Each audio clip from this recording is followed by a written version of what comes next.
こんばんは。今日はセブンイレブンのこの3つをたくさん作っていきたいと思います。まずピリ辛ごま白菜から作っていきます。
しなっとなってきましたね。しなっとなって最後に空気を抜いて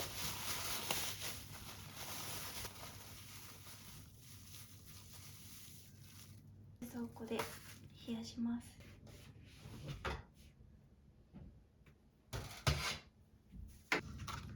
これを作っていきます。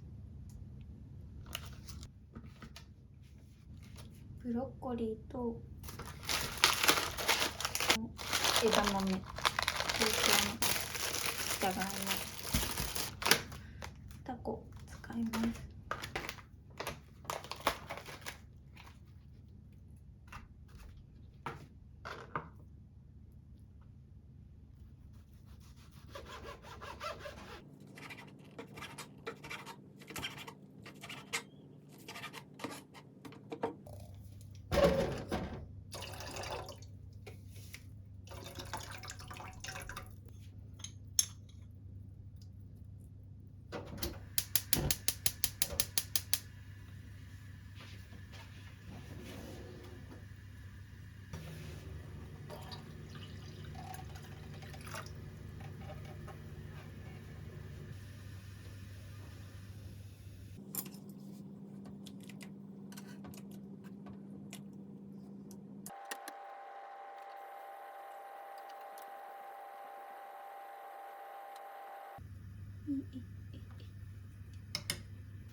味付けはポッカレモンとこのバジルソース、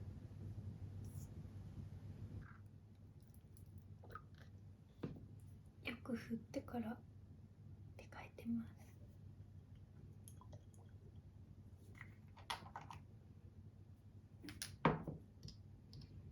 初めて買ってきたので初めて使います。どんぐらい？こんぐらい？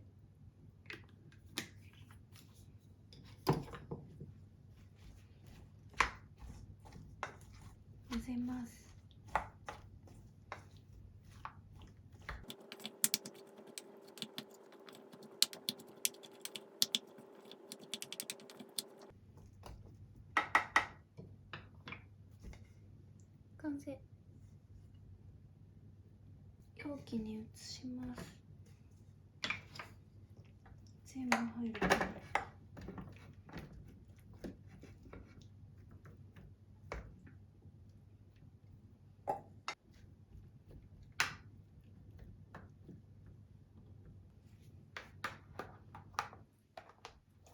冷蔵庫で冷やしておきます。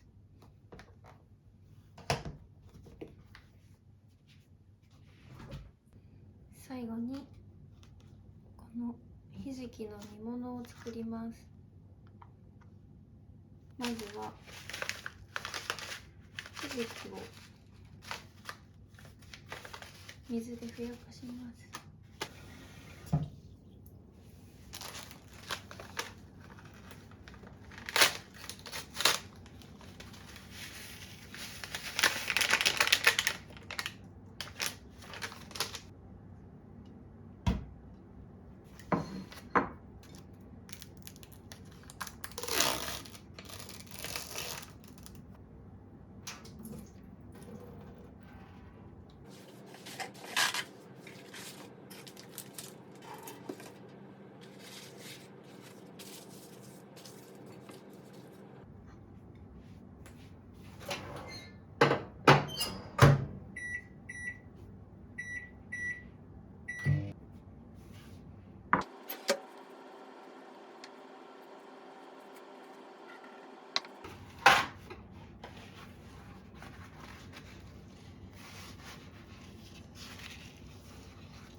完成しました。タコとブロッコリーのバジルサラダ。これはバジルを使ってるので結構イタリアン風な感じで、でもとっても美味しいです。ピリ辛ごま白菜はちょっと漬物みたいな感じです。このひじきの煮物は本当に美味しくって、食物繊維もたくさん取れるのでダイエット中にもいいです。冷蔵庫で3日ぐらい持つので皆さんもぜひ作ってみてください。ではまた。